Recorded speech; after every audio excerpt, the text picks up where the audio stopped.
Euzu billahi mineşşeytanirracim. Bismillahirrahmanirrahim. Kıymetli protokol, değerli abilerim, ablalarım, sevgili çocuklar, Peygamber Sevdalıları platformu tarafından hazırlanan, yolumuzu aydınlatan yıldızlardan Mus'ab bin Umeyr radıyallahu anh ve Nesibe Hatun radıyallahu anh'ı anma ve anlama programına hepiniz hoş geldiniz, safa verdiniz. Peygamber Sevdalıları kuruluşu adına değerli katılımlarınız için hepinize ayrı ayrı teşekkür ediyorum.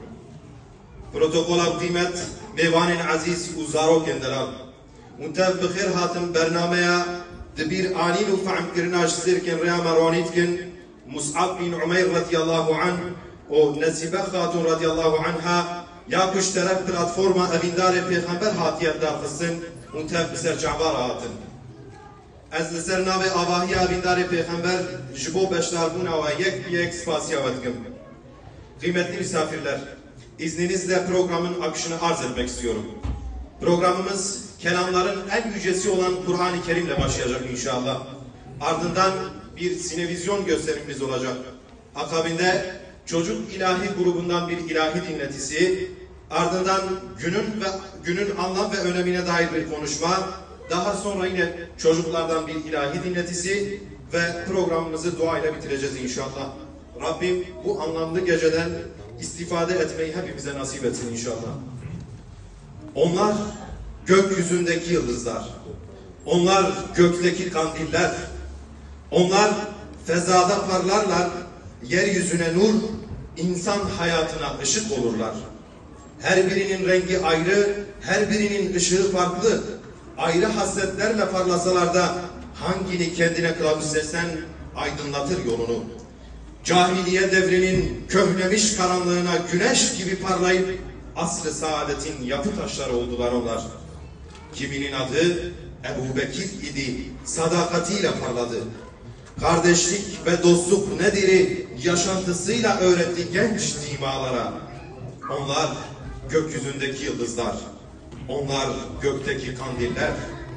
Şimdi kelamların en yücesi Allah'ın kelamı olan Kur'an-ı Kerim'i okumaları için Sayın Hafız Abdülkadir Yılmazsoy hocamı sahneye davet ediyorum. Buyurun hocam. Euzu billahi mineşşeytanirracim. Bismillahirrahmanirrahim.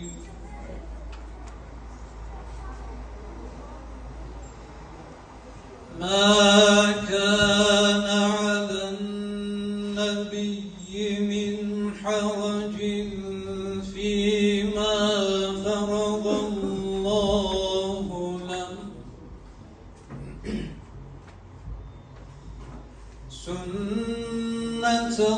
Sünnetallahi fillezîne halev min qablu ve kâne emrullah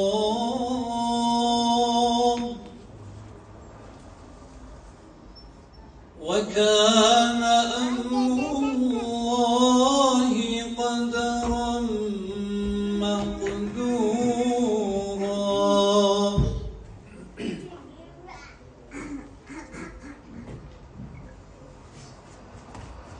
الذين يبلغون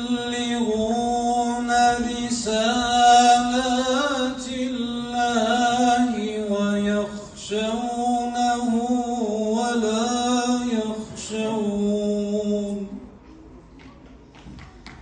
ولا يخشون أحدا إلا الله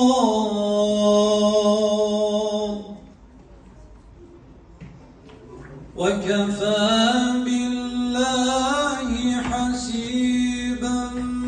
ما كان محمد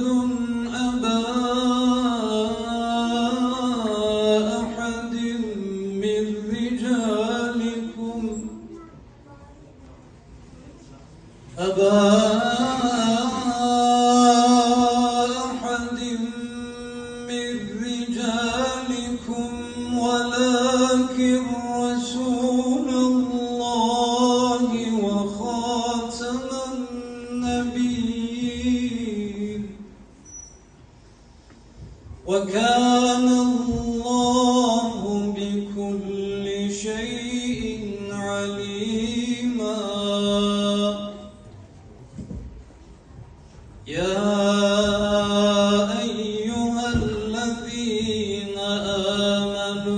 واذكروا الله ذكرا كثيرا وسبحوه بكرة وأصيلا هو الذي يصلي عليكم وملائكته ليخرجكم من الظلمات إلى النور وكان بالمؤمنين رحيما آمنا بالله صدق الله العظيم ربنا تقبل منا بحرمة الفاتحة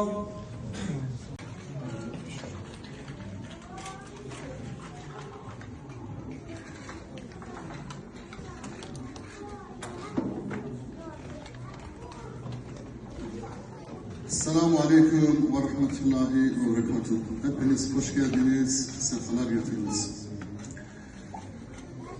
Euzu billahi mineşşeytanirracim. Bismillahirrahmanirrahim. Elhamdülillahi Rabbil alemin. Esselatu vesselamu ala Resulina Muhammedin ve ala alihi ve sahbihi ecmaîn. Kıymetli kardeşlerim, bir Sürüşlü olarak burada sizlere hitap etmekten şeref duydum. Çok mutlu oldum. Ve Allah-u Teala hepinizden razı olsunuz. Allah-u Teala bu tür programların inşallah devamını bizlere göstersin. Bu niyazla başlamak istiyorum. Hazreti İbrahim ve İsmail'den sonra özellikle dünya ve Mekke halkı karanlığa gömülmüştür. Mekke'de her türlü zulüm, adaletsizlik ayyuka çıkmıştır. İnsanlar zulüm altında ilim dinlemekteydi. Köleler hayvanlar gibi alınıp satılıyor, eşek gibi alınıp satılıyordu. Faizcilik, fuhuş çok fazla yaygınlaşmıştır. Mekke'nin her yerinde yaygınlaşmıştır. Ve insanlar öyle bir ızdırap çekiyordu ki bir kurtarıcı bekliyorlardı. Tam öyle bir zamanda Allah-u Teala Hazreti Muhammed Aleyhisselatü Vesselam'ı peygamber olarak Mekke halkına ve bütün dünyaya gönderdi. Ve Hazreti Muhammed Aleyhisselam önce gizli tebliğ olarak çalışmaya başladı. Gizli tebliğ ediyordu. Ve derken Darül Erkam'a bir genç geldi. Bir genç geldi. Bu genç elbette ki Mus'ab bin Ümeyr radıyallahu anh. Bu anlamlı konuşma için hocamıza teşekkür ediyorum. Siderkin ev dişeva şevder, dikin roni deru diyar, kiwan jupar beke reber, jgafleti dibin şiyar. Evin dost nebiye enver, jegirtibun dersu ibret, ger zanibi evin server, خلاص dibin hemu zulmet.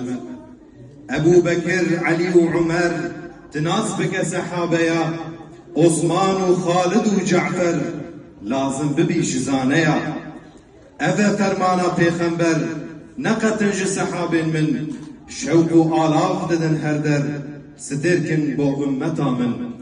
Nehaji jbo carek edin jmera helbesteki bukhinin, ez gruba helbeste ya zaroka daveti ser sahne etkir.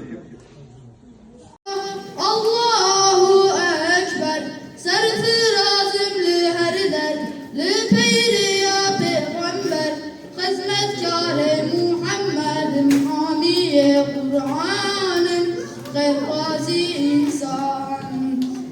Sadile küfreme, levmen canu serida, dereya Hüseyinida, serdar-ı şehida, Korte Muhammedi melhem ber kufra cihanım, ezmeri meydanım, tirsadile küfrime, levmen canu serida, dirya Hüseyinida, serdar-ı şehida, Korte Muhammedi melhem ber kufra cihanım, ezmeri meydanım.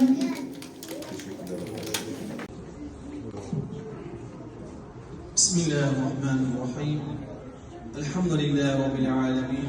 Vessalatu vesselamu ala Resulina Muhammedin ve ala alihi ve ashabi ecmain. Alemlerin Rabbi olan Allah'a hamdolsun. Onun peygamberine ve aline salat ve selam olsun. Yine bizlere peygamberden sonra yollarından yürüyebileceğimiz ashab-ı kiramı bahşeden Rabbimize sonsuz hamdü senalar olsun. Peygamberimiz sallallahu aleyhi ve sellem bir hadisinde şöyle buyuruyor: benim ashabım gökyüzündeki yıldızlar gibidirler. Hangisine uyarsanız hidayeti bulmuş olursunuz. Bu hadise dayanarak biz de diyoruz ki, Ya Rabbi bizi ashabın yolundan ayırma. Bizi hidayete erdir. Ashab-ı kiramı bize önder eyle. Ashab-ı kiramı bize kılavuz eyle. Bizleri onların yolundan ayırma. Onların örnekliğini hayatımıza geçirmeyi nasip et. Onlardaki imanı, sabrı, sebatı bize de nasip et. Onlardaki İslam terbiyesi ve ahlakını bizlere de nasip et. Onlardaki teslimiyeti ve takvayı bize de bahşeyle. Ya ilahi, Hazreti Ebu Bekir'in sadakatini, Hazreti Ömer'in adaletini, Hazreti Osman'ın iffetini ve Hazreti Ali'nin ilmini bize nasip et.